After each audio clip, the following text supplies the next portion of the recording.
उत्तराखंड के उत्तरकाशी में जमीन खिसकने की दिल दहला देने वाली एक तस्वीर सामने आई है। गंगोत्री राजमार्ग पर पहाड़ का एक हिस्सा भरभरा कर नीचे गिर गया।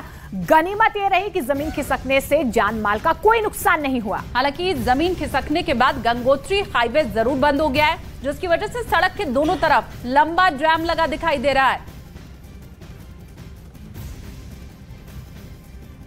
तो उत्तराखंड के उत्तरकाशी की तस्वीर हम आपको दिखा रहे हैं। लैंडस्लाइड की तस्वीरें जिसने भी देखी दहल उठा वो।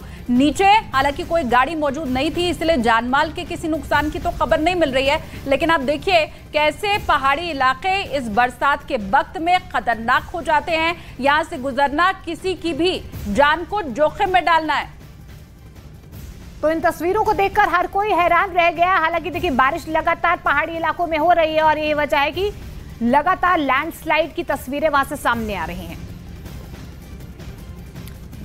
उधर उत्तराखंड के बागेश्वर में भारी बारिश से नदी और नाले उफान पर हैं और इसी वजह से लोगों को कई तरह की यहां पर परेशानियों का सामना भी करना पड़ रहा है। और इसी बीच बागेश्वर से एक वीडियो सामने आया है जिसमें स्कूली छात्र उफनते बरसाती नाले को पार करते हुए नजर आ रहे। तस्वीरों में आप देख पा रहे होंगे जान जोखिम में बच्चे डाल रहे हैं अपनी, और उन्हें ये नाला जो है उसे पार करना पड़ रहा है।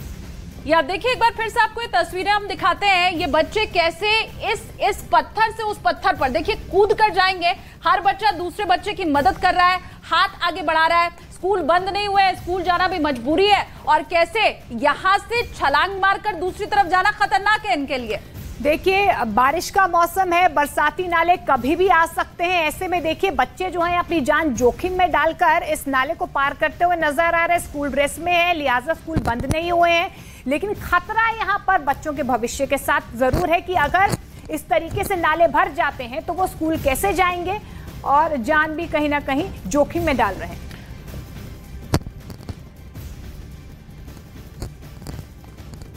और इन सब के बीच जम्मू कश्मीर के डोडा से जमीन खिसकने का जो वीडियो सामने आया वो भी आपको दिखा देते हैं। वीडियो में एक पहाड़ का एक हिस्सा पलक झपकते ही ढह गया। तस्वीरों में आप देख पा रहे हैं कि इतनी खौफनाक तस्वीरें यहाँ पर नजर आ रही हैं। पहाड़ का एक हिस्सा भरभरा कर नीचे गिर गया। हालांकि गनीमत ये रही यहाँ पर कि कोई मलबे की चपेट में नहीं आया, लेकिन जम्मू कश्मीर के डोडा से जो तस्वीर हम आपको दिखा रहे हैं, पूरा का पूरा पहाड़ का एक हिस्सा दरक कर नीचे आ जाता है। और यहाँ पर भी बस आप यही समझिए कि गनीमत इतनी रही कि नीचे कोई मौजूद नहीं था। ये आप देखिए पूरा का पूरा ये हिस्सा, वो पेड़ इतना बड़ा, सब एक साथ नीचे खिसकता चला जाता है। और ये लैंडस्लाइड की डरावनी तस्वीर है। चंद सेकंड में आप देखिए कि पहाड़ का एक पूरा हिस्सा पूरे पेड़ के साथ जो है भरभरा कर नीचे गिर गया। गनीमत सिर्फ इतनी रही कि नीचे कोई मौजूद नहीं था, जानमाल का कोई नुकसान नहीं हुआ, लेकिन पहाड़ी इलाकों में इस वक्त हालात बद से बदतर होते नजर आ रहे हैं। और ज्यादातर जो पहाड़ी इलाके हैं वहां से ऐसी तस्वीर सामने आई है। जम्मू कश्मीर के डोडा की तस्वीर हम आपको दिखा रहे हैं, इसके पहले उत्तराखंड की तस्वीर भी आपको हमने दिखाई थी। पहाड़ी इलाके इस बरसात के मौसम में जानलेवा हो जाते हैं। लेकिन अगर मैदानी इलाकों की बात करें तो महाराष्ट्र के रायगढ़ में भी भारी बारिश की वजह से जमीन खिसकने से भारी तबाही नजर आ रही है। तस्वीरें जो रेस्क्यू ऑपरेशन चल रहा है उसकी हम आपको दिखा रहे हैं। कई लोगों को जो मकान यहाँ पर थे उन्हें नुकसान पहुंचा है। उधर सड़क के ऊपर मलबा आ जाने की वजह से रास्ता भी बंद हो चुका है। हादसे की जानकारी मिलते ही एनडीआरएफ की टीम यहाँ पर मौके पर पहुंची हुई है। लगातार रेस्क्यू ऑपरेशन को अंजाम दिया जा रहा है। खुद मुख्यमंत्री इस पूरे मामले का संज्ञान ले रहे हैं और एनडीआरएफ की टीम मलबे में फंसे हुए लोगों के रेस्क्यू में लगातार जुटी हुई है। हालांकि बारिश यहां पर बहुत ज्यादा हो रही है, अब भी हो रही है, और यही वजह है कि एनडीआरएफ की टीम को मुश्किलें हो रही हैं। उधर जो रास्ता जाम हो गया है, जो बंद हो गया है, उसे खोलने का काम भी किया जा रहा है। मतलब ये दो काम, एक तरफ रास्ता खोलना और दूसरी तरफ रेस्क्यू, दोनों एक साथ किया जा रहा है।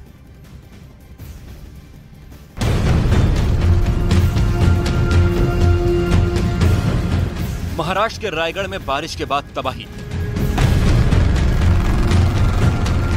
रायगढ़ में भारी बारिश के बाद खिसकी जमीन। आसमानी आफत के बाद ऑपरेशन जिंदगी। पहले भारी बारिश और फिर तबाही और बदहाली। भारी बारिश के बाद तबाही की तस्वीरें हैं महाराष्ट्र के रायगढ़ की। यहां एनडीआरएफ और एसडीआरएफ की टीम रेस्क्यू ऑपरेशन में जुटी हुई है। मलबे में दबी जिंदगी की तलाश की जा रही है। एक एक पत्थर और मिट्टी की परत हटाकर यह देखा जा रहा है कि कहीं कोई इसमें फंसा तो नहीं है। यहां रेस्क्यू टीम पूरी मुस्तैदी के साथ ऑपरेशन जिंदगी में जुटी है।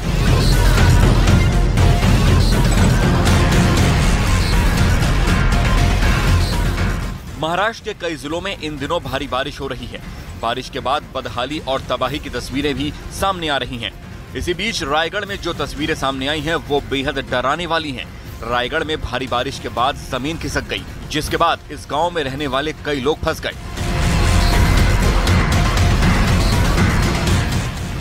मौसम की मार ऐसी पड़ी कि यहाँ कई लोगों के घर बह गए और हर तरफ मलबा ही मलबा नजर आया।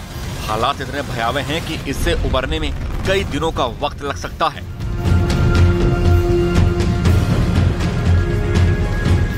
जिस जगह यह हादसा हुआ वो पहाड़ों के बीच बसा हुआ है। इरसालवाड़ी गांव पहाड़ के ऊपर बसा हुआ है। रेस्क्यू टीम को मौके पर पहुंचने में काफी मुश्किलें हुई। इरसालवाड़ी गांव तक सिर्फ पैदल ही जाया जा सकता है, लिहाजा रेस्क्यू टीम को उपकरण ले जाने में भी खासी दिक्कत हुई। गांव के आधे से ज्यादा घर मिट्टी से बने हैं, जो कि जमीन खिसकने के बाद दब गए। हादसे की खबर मिलते ही महाराष्ट्र के मुख्यमंत्री एकनाथ शिंदे भी मौके पर पहुंचे और उन्होंने हालात की जानकारी ली। फिलहाल हादसे वाली जगह पर सिर्फ एनडीआरएफ और एसडीआरएफ की टीम ही मौजूद है। बाकी लोगों को नीचे ही रोक दिया गया है, क्योंकि जिस जगह यह हादसा हुआ वो बेहद खतरनाक है। बताया गया कि इस गांव में करीब 200 लोग रहते थे, जिनका रेस्क्यू ऑपरेशन युद्ध स्तर पर किया गया। महाराष्ट्र में इन दिनों जिस तरह से बारिश हो रही है उससे कई जिलों में हालात बिगड़े हुए हैं और रायगढ़ में जो हादसा हुआ वो बेहद ही खतरनाक है। तो महाराष्ट्र से रोंगटे खड़े कर देने वाली एक तस्वीर सामने आई है। इसमें सड़क का एक हिस्सा ढहता हुआ दिखाई दिया है। तस्वीरें जो हम आपको दिखाने वाले हैं वो दरअसल महाराष्ट्र के रायगढ़ की है, जहां पर भारी बारिश से मुंबई गोवा हाईवे का एक हिस्सा धंस गया है। हालांकि प्रशासन ने पहले ही हाईवे पर गाड़ियों को रोक दिया था, जिससे एक बड़ा हादसा यहां पर होते होते टल गया। ये आप देखिए कैसे जो हाईवे है उसकी सड़क पूरी की पूरी धंस गई। अब आप सोचिए अगर ये हाईवे पहले ही एहतियातन बंद ना किया जाता और यहाँ पर फर्राटा बढ़ती हुई गाड़ियां जा रही होती, तब आखिर स्थिति क्या होती। Consider those notices. The second stage is that under the rule, under the mandate of the rule, I have to consult date and time from the leader of the house. That is, one second. Sir, I have a point of order. Yes. Yes. Sir, One second. my point of order is only one. One. It is on page 92. And the rule here, sir, is very clear. Which rule? 267 rule. I'm reading 267, the first line. Page 92 says, I'm on this any agenda. rule be suspended in its application to a motion to the business listed before the council of the day. The rule in question shall be suspended for the time being. This means no other business till 267 is discussed first. Where does 176 come into this? There's no 176. It is on 267 and we want a discussion here on Manipur.